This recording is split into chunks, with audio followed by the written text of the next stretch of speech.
I love completing games, and my main platform is on PlayStation, so I mostly chase the platinums. And while I only platinum the games I like, I thought it'd be fun to try a challenge where I would get a platinum for 26 games, each game pertaining to a letter from the alphabet.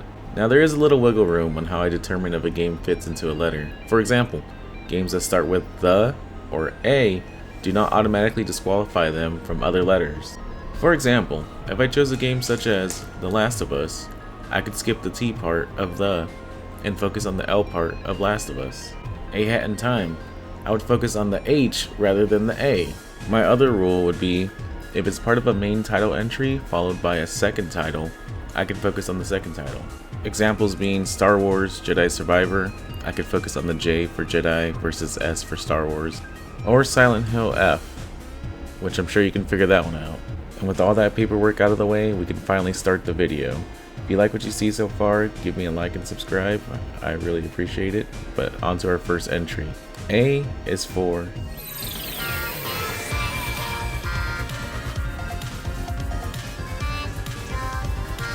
Now if you watched my previous video, 50,000 people used to live here.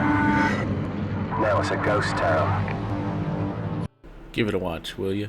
You'll know that Astrobot was in my top 5 for my most favorite platinums, and I think everyone should give this game a shot, especially if you love platformers such as Crash or Mario. This game is especially a love letter to PlayStation, as it celebrates a lot of their IPs throughout the decades, even ones you thought were gone. And it's not like it's just a bot in a costume. Well, it is, but it's much more than that. These bots walk the walk, but they also talk the talk. They embody the characters they're portrayed, so it's fun to watch them. You can also collect an additional item that the character would always use to make the bots even cooler. Step aside, Jiggies. Take a hike, DK64 color-coded banana. Welcome Snake and the Hunter from Bloodborne. Your throne awaits as my new collectathon game. Now enough about how charmful the game is. How does it play?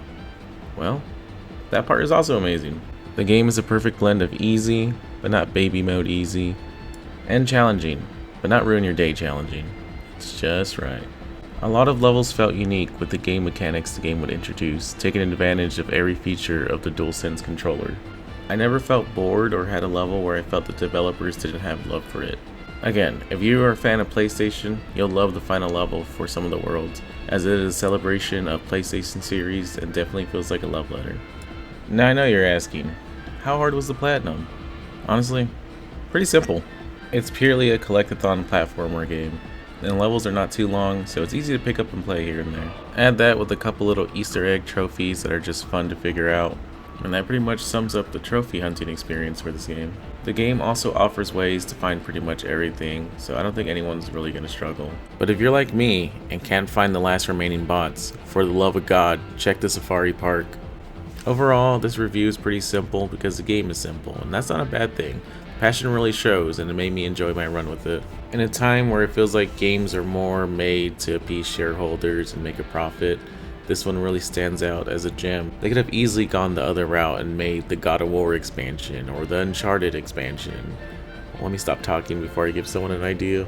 Instead, they chose the best route and made a complete package with one flat rate. There's a reason this game won Game of the Year, and why it's still in my top 5 platinums. I'd give it 5 out of 5 pets. Thanks for watching my first entry into the Platinum Alphabet Challenge. I plan to make them as I complete the games. Hopefully as we get closer to the end of the alphabet, we can look back and see if my videos have improved or if they just kind of stayed the same. But if you liked what you see, please like and subscribe, comment if you have anything to say, and I'll see you in the next one.